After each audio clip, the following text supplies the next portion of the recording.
ओम नमो भगवते वासुदेवाय नमः। आप सब पर भगवान विष्णु की कृपा सदैव बनी रहे। एकादशी का दिन बहुत ही महत्वपूर्ण होता है। यह दिन भगवान श्री हरि की पूजा के लिए समर्पित है और एकादशी की तिथि महीने में 2 बार आती है। एक शुक्ल पक्ष की एकादशी और एक दूसरी होती है कृष्ण पक्ष की एकादशी।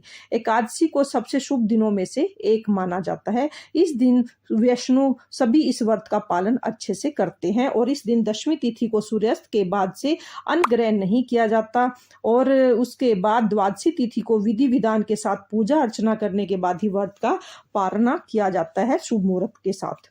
इस बार वरुणिथि एकादशी के दिन 3 शुभ योग बन रहे हैं। एकादशी तिथि प्रारंभ होगी 3 मई शुक्रवार रात 11:25 से, जिसकी समाप्ति होगी 4 मई शनिवार की रात 8:39 पर। ऐसे में उदय तिथि के अनुसार 4 मई को शनिवार को ही वरुणिथि एकादशी का उपवास रखा जाएगा। इस दिन सभी लोग उपवास रखेंगे। द्वादशी तिथि प्रारंभ होगी 4 मई शनिवार की रात 8:40 से।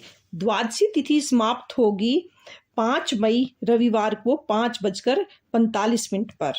तो आप एकादशी का व्रत शुभ मुहूर्त में खोला जाएगा, तभी व्रत का पूर्ण फल हमें प्राप्त होगा।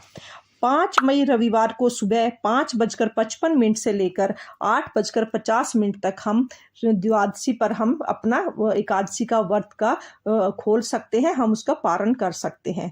इस दिन रविवार को एकादशी का उपवास खोला जाएगा। ऐसे में एकादशी को तुलसी जी में जल अर्पित नहीं किया जाता है और द्वादशी में तुलसी जी में जल जरूर अर्पित करना चाहिए, इसलिए रविवार के दिन तुलसी जी में जल जरूर अर्पित करना।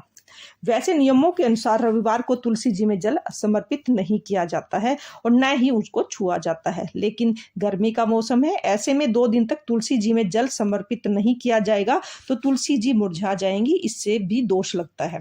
एकादशी के नियम 1 दिन पहले से ही हमें शुरू कर देने चाहिए, यानी कि दशमी तिथि से ही प्रारंभ हो जाते हैं। 1 दिन पहले ही स्नान करके शुद्ध भोजन करना चाहिए। दशमी तिथि को भी हमें लहसुन प्याज का सेवन बंद कर देना चाहिए और मसूर की दाल, बैंगन, शराब का सेवन, इन चीज़ों का हमें इनको इस दिन नहीं करना चाहिए दशमी तिथि को। अगले दिन वरुणिथि एकादशी पर सुबह उठकर स्नान ध्यान करके व्रत के लिए हमें स्नान करने के लिए आप गंगा जी में जा सकते हो या घर पर ही आप किसी नदी में जाकर स्नान कर सकते हैं। उसके बाद भगवान विष्णु का पूजा मंत्रों के साथ पूजा अर्चना करें, उपवास रखकर इसका पाठ कर सकते हैं, इसके वरुणिथि एकादशी की कथा पढ़ सकते हैं, सुन सकते हैं और पूरा दिन भगवान श्री हरि के चरणों का ध्यान रखना चाहिए। हमें द्वादशी को चावल का दान जरूर करें और चावल का सेवन भी हमें जरूर करना चाहिए। एकादशी के दिन महिलाओं को सर नहीं धोना चाहिए और न ही तुलसी पत्र तोड़ना चाहिए। वैशाख मास में सुनी जाने वाली वरुणिथि एकादशी की व्रत कथा, चलिए हम कथा को स्टार्ट करते हैं। तो बोलिए विष्णु भगवान की जय। वैशाख कृष्ण पक्ष की वरुणिथि एकादशी की व्रत कथा। भगवान श्री कृष्ण ने कहा, हे युधिष्ठिर, वैशाख कृष्ण पक्ष की जो एकादशी है उसको वरुणिथि एकादशी के नाम से जाना जाता है। इस लोक और परलोक में दोनों को सौभाग्य प्रदान करने वाली है। वरुणिथि एकादशी के व्रत से मनुष्यों को लाभ और पाप की हानि होती है और यह समस्त लोगों को भोग और मोक्ष को प्रदान करने वाली होती है। इसलिए इसको वरुणिथि एकादशी के व्रत से राजा मधांता और अनेक अन्य राजाओं ने भी स्वर्गलोक को पाया था। वरुणिथि एकादशी का फल 10,000 वर्षों तक तप करने के बराबर होता है। अन्नदान का स्वार्थिक अधिक महत्व माना गया है, क्योंकि देवता, पितर और मनुष्य को अन्न से ही तृप्ति होती है। विश्व में यदि कोई भाग्यहीन इसका व्रत करे तो भी उसको सौभाग्य की प्राप्ति होती है। कन्यादान के तुल्य ही धेनु का दान साक्षात भगवान का कथन है। इस दानों को सबसे बड़ा दान माना गया है। विद्या दान सबसे बड़ा दान है। अतः मनुष्य को वरुणिथि एकादशी का व्रत करके विद्यादान के बराबर का फल प्राप्त कर लेता है। जो लोग कन्या के धन से जीविका चलाते हैं या कन्या का धन हर लेते हैं, वे पुण्य का क्षय होने पर यातना से नरक को भोगते हैं। इसलिए कन्या के धन का उपयोग हमें नहीं करना चाहिए और उससे हमें बचना चाहिए और उसे अपने काम में नहीं लाना चाहिए। जो अपनी शक्ति के अनुसार आभूषणों से विषीभूत करके पवित्र भाव से कन्या का दान करता है, उसके पुण्यों की संख्या बताने में चित्रगुप्त भी असमर्थ है। वरुणिथि एकादशी करके भी मनुष्य उसी के समान फल प्राप्त कर सकता है।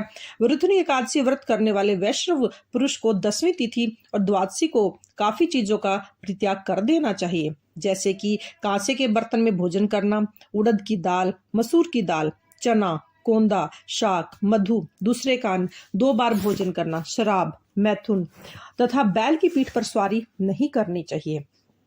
एकादशी के व्रत में और भी कई चीजों का हमें परित्याग कर देना चाहिए, जैसे कि जुआ खेलना, नींद लेना, पान खाना, दातुन करना, दूसरों की निंदा करना, चुगली करना, चोरी करना, हिंसा, मैथुन, क्रोध आदि तथा असत्य भाषण करना भी इसमें शामिल है। हे राजन, वृथनी एकादशी इस विधि से की जाती है। रात को जागरण करके जो भगवान मधुसूदन का पूजन करते हैं वे पाप मुक्त होकर परम गति को प्राप्त होते हैं। यमराज से भी डरने वाले मनुष्य को अवश्य ही वृथनी एकादशी का व्रत करना चाहिए। इसके पढ़ने और सुनने से शस्त्र गोदान करने जैसा फल प्राप्त होता है और मनुष्य सब पापों से मुक्त होकर अंत में मोक्ष को प्राप्त कर लेता है।